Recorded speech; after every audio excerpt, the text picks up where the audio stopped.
A graça e a paz do nosso Senhor Jesus Cristo.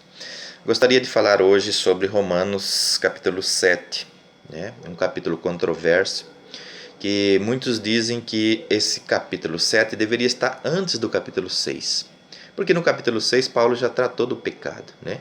E a cruz crucificando o velho homem e o corpo do pecado sendo desfeito. Se Paulo já tinha tratado disso, por que ele retorna a falar do pecado novamente, né? Mas o que nós temos que entender é que no capítulo 6 Paulo trata do pecado, sim. Agora aqui no capítulo 7 ele está falando da lei do pecado. Veja só, 7:21.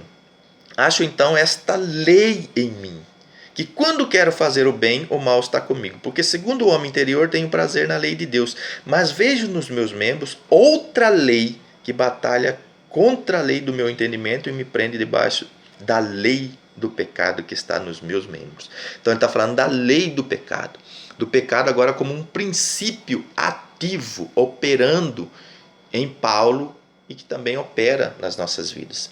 Também eu sei que Paulo não está falando de um homem não regenerado. Por quê? Porque no versículo 18 ele diz assim: porque eu sei que em mim, isto é, na minha carne, não habita bem algum. Com efeito, o querer está em mim, mas não consigo realizar o bem. Se Paulo diz que o querer já estava nele, é porque Deus é quem opera o querer. Então ele está falando de um homem regenerado.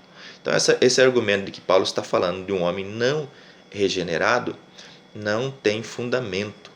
Paulo está falando de um homem regenerado. E ele não está tratando mais do pecado, mas da lei do pecado e da morte, né? Está falando sobre a habitação do pecado. Porque no capítulo 5 ele fala dos atos, do sangue, né? Justificando.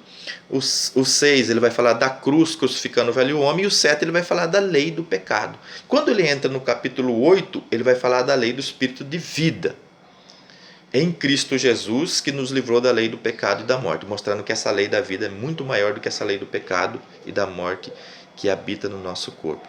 Mas esse é um tema para um outro vídeo. Que Deus abençoe a sua vida, em nome do Senhor Jesus.